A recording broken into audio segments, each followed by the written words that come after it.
Olá pessoal, no vídeo de hoje nós vamos falar sobre os vertebrados, no caso os répteis, ok? Então, em relação aos anfíbios, os anfíbios foi o grupo anterior, os répteis eles exibem algumas inovações evolutivas que permitem que eles sobrevivam somente no ambiente terrestre. Os anfíbios, eles sobrevivem no ambiente terrestre, mas parte da vida deles acontece no ambiente aquático, como a reprodução. No caso dos répteis, eles conseguem sobreviver exclusivamente no ambiente terrestre. Eles não dependem mais da água para a reprodução, por exemplo. Então, quais foram essas características, essas inovações evolutivas que possibilitaram essa conquista dos répteis? Um pulmão com maior superfície de troca, então o pulmão ele é mais desenvolvido, ele é mais sofisticado, permite essa troca gasosa mais eficiente, a excreção do ácido úrico ao invés de amônia. Esse ácido úrico ele é pouco tóxico e ele requer uma quantidade menor de água para eliminação. Mas como assim ácido úrico? A urina, gente. A urina dos répteis, ela é menos tóxica, então precisa de menos água. Pele impermeável, que facilita a vida em ambientes secos. Então, essa pele ela é menos suscetível à desidratação. Fecundação interna. Ovo grande, com casca e membranas, que garantem a nutrição e protege o embrião. Então, esse ovo ele consegue sobreviver num ambiente seco. Essa casca, ela vai proteger o ovo contra a desidratação, vai proteger contra choques mecânicos, e ele vai ter lá uma estrutura que permite a nutrição do ovo, ok? Então, os répteis atuais, eles são divididos em 3 grandes ordens. A ordem crocodília, que ela inclui os jacarés, os crocodilos e os aligátores. Se vocês olharem aqui, eles são bem parecidos, mas eles são de espécies diferentes, eles são de ordens diferentes. Os aligátores, apenas os dentes superiores são visíveis quando a boca está fechada. Os crocodílios, os dentes superiores e inferiores são visíveis quando fecha a boca. E os gavilídeos, quando a boca é fechada, a maioria dos dentes eles são visíveis. Então, a gente tem aí espécies, ordens diferentes de répteis que fazem... Não, aliás, espécies diferentes que fazem parte da ordem crocodília. Aí a gente tem a ordem escamata, que a gente vai ter as serpentes e os lagartos, então eles são os répteis escamados. Não são todos os répteis que possuem escamas, tá? Somente esses que são chamados de escamados.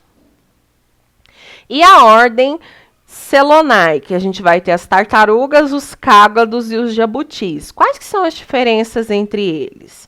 As tartarugas, elas vivem o tempo todo na água. É o caso da tartaruga marinha, é o caso da tartaruga de água doce. O jabuti, ele apresenta um casco alto e ele é exclusivamente terrestre. E o cágado, ele tem o casco achatado e é semiaquático. Ele consegue sobreviver parte do tempo na água, parte do tempo em terra, ok? Os répteis, eles vão ter um sistema cardiovascular fechado. O que significa sistema cardiovascular fechado? Que o sangue ele vai ser transportado por vasos, veias, artérias e capilares. A gente não vai encontrar sangue nos tecidos. O coração deles tem 3 câmaras, 2 átrios que recebem o sangue e um ventrículo parcialmente dividido que vai impulsionar o sangue para fora do coração. Esse sangue, gente, tem uma pequena mistura de sangue oxigenado com sangue venoso, tá? com sangue com gás carbônico, porque ele só possui 2 ventrículos, então ocorre uma pequena mistura. No caso dos crocodilianos, eles vão ter 4 câmaras, então não vai acontecer a troca desse sangue oxigenado com sangue venoso. Então, a gente tem aqui um esquema do sistema circulatório dos répteis. Pulmão esquerdo, pulmão direito. O pulmão esquerdo ele vai receber o lado esquerdo do coração ele vai receber sangue oxigenado e o lado direito ele vai receber sangue venoso. Mas como esse ventrículo não é totalmente separado, vai ter uma certa mistura, tá? E essa certa mistura vai fazer com que a oxigenação não seja 100% eficiente, como no caso das aves e mamíferos, ok? Nos répteis, a respiração é pulmonar, os pulmões eles são mais amplos. As tartarugas marinhas, elas apresentam a cloaca vascularizada, constituindo uma superfície adicional de troca gasosa. Cloaca é porque elas não vão ter um sistema digestório e um sistema urinário separados, é o mesmo órgão que faz essas duas funções. E o sistema urinário é constituído por néfrons. Néfrons são pequenos filtros que eles vão ser agrupados em rins e por meio dos quais os répteis vão secretar ácido úrico. Aqui a gente tem uma representaçãozinha de um lagarto representando a anatomia. Então aqui a gente vai ter a língua, o coraçãozinho, o esôfago, o pulmãozinho do réptil, o fígado, gordura, eles também têm gordura. No caso aqui a gente tem uma fêmea que tem um ovário, o ovoduto, que é por onde ela vai liberar os ovos, o intestino, o rim e a cloaca, gente. A cloaca vai ser, então, esse órgão que vai ter a função de reprodução, urinária e liberar fezes. Então, todas as secreções elas vão ser liberadas por um único lugar, que é a cloaca, ok? Nos répteis, a fecundação é interna e acontece antes da formação da casca do ovo. Então, o ovo ele se forma, o espermatozoide vem e fecunda esse ovo para nascer um indivíduozinho, tá?